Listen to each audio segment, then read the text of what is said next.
selamat siang.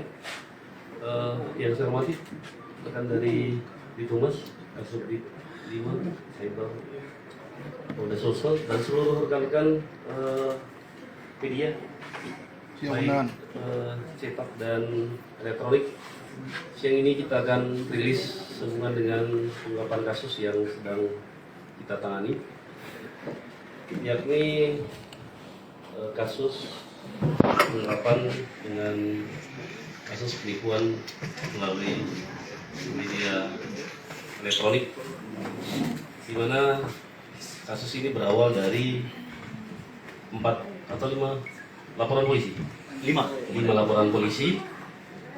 Sedianya laporan polisinya cukup banyak, cuman ada beberapa tempat baik di Direktorat Kriminal Umum, Direktorat Direktorat sendiri di Polrestabes dan Polres Goa. Namun saat ini penanganan yang sedang kita tangani ada 5 laporan polisi, antara lain nomor 811, 858, 982, 1026. Bulannya mulai dari bulan 8, 9, dan 10. Awal kejadian atau pelaksanaan atau dugaan tindak pidana terjadinya tindak pidana ini berawal dari laporan masyarakat kepada kami tentunya, dan dari hasil pemeriksaan tersangka melaksanakan kegiatan itu mulai dari awal Februari hingga Oktober kemarin, sebelum kita melaksanakan kegiatan upaya paksa dalam hal ini penangkapan dan penahanan. Adapun tersangka yang sudah kami lakukan upaya paksa dari belakang kami, saudari S, AF ya. Siap. Untuk lokusnya di wilayah hukum Polda Sulawesi Selatan. Untuk tempusnya sudah saya sebutkan tadi, mulai dari dari bulan Februari hingga Oktober tahun 2022. Untuk barang bukti, sebuah handphone dengan merek Redmi, kalau nggak salah. Iya, Redmi ya. Redmi apa ini? Redmi ya. Baik, adapun pasal yang dilanggar adalah pasal 45 huruf A, ayat 1 junto pasal 28 ayat 1 Undang-Undang Nomor 19 Tahun 2016 tentang perubahan atas Undang-Undang Nomor 11 Tahun 2008 tentang informasi dan transaksi elektronik, di mana pasalnya berbunyi tindak pidana setiap orang dengan sengaja tanpa menyebarkan berita bohong dan menyesatkan mengakibatkan kerugian konsumen dalam transaksi elektronik sebagaimana pasal 28 ayat 1 tersebut, dengan pidana 6 tahun dan denda paling banyak kurang lebih 1 miliar. Adapun junto pasal yang kita sandingkan dengan pasal tersebut adalah pasal 378 KUHP. Untuk korban saat ini kurang lebih 24 orang, dan untuk kerugian kurang lebih 300 juta.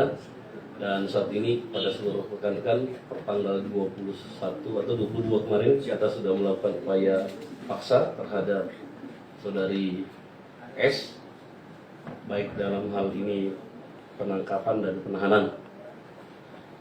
Kami lakukan upaya penangkapan dan penahanan, satu tujuan kami supaya saudari tidak, pastinya sesuai dengan aturan yang berlaku, antara lain tidak melarikan diri, mengulangi perbuatan, menghilangkan barang bukti.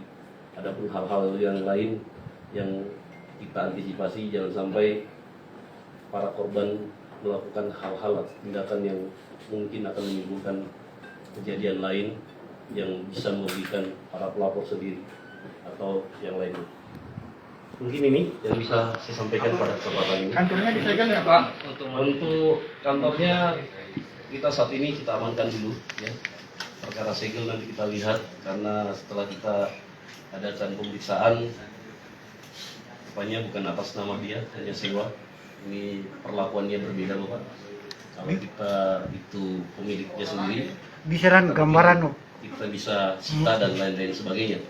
Tapi kalau hal-hal yang mungkin ada hak orang lain di dalamnya, perlakuannya akan berbeda. Termasuk di dalamnya apabila ini handphone juga ini adalah milik tetangganya dan lain-lain, pasti perlakuannya berbeda. Tapi kalau ini dilakukan menggunakan ini sebagai barang bukti, bisa kita sita. Apakah rumah itu ada di dalam bagian dari barang bukti, nanti akan kita lakukan penyelidikan dan penyidikan lebih lanjut. Kalau memang di dalam penyidikan bahwasanya rumah itu patut untuk dilakukan penyitaan, kita akan lakukan penyitaan. Modusnya tadi sudah saya sebutkan, bahwasanya memberikan berita bohong atau yang menyesatkan kepada konsumen, bahwasanya saudari S ini dengan sejumlah dana bisa memberangkatkan para konsumen ke beberapa negara, tapi setelah membayar dan tenggang waktu yang sudah diberikan oleh saudari S sendiri, ternyata para korban tidak bisa berangkat dengan berbagai macam alasan. Pengembalian dana customer. Pengembalian dana customer nanti penyidikan lanjut oleh Pak Kasubdit 5 dan penyidiknya. Biasa disebut restoratif justice, tapi kalau kita memang ada niatan seperti itu, polisi sangat terbuka lebar untuk melakukan itu. Tapi yang pasti pengembalian tersebut bukan kepada polisi, kepada korbannya. Untuk jadi, kalau saudari S ini mempunyai dana dan segala macam dikembalikan kepada pelapor dan segala macamnya, mungkin ada hal yang menjadi pertimbangan untuk para penyidik. Untuk travelnya ini Pak, memang travel resmi atau seperti apa Pak? Travelnya kalau melalui dari akun yang ada, ya ini SLV Modern Traveling Group yang biasa disingkat SLV Travel. Ini yang menjadi akun yang biasa dimasukkan ke dalam media untuk menggait para korban. Resmi atau kan itu benar? Untuk legalitas dari travel tersebut Sementara pendalaman. dari hasil penyelidikan sedang kita dalami, masih 2 hari yang kita lakukan penyidikan. Adapun nanti siapa lagi menjadi tambahan tersangka, siapa lagi yang menjadi korbannya, nanti sambil berjalan dalam pelaksanaan pemeriksaan. Berarti dalam penjaringannya itu melalui media sosial Kondan? Ya, betul sekali. Mungkin teman-teman ini bertanya-tanya kenapa ada pasal ada pelaporan di Kriminal Umum, ada yang di Polresta.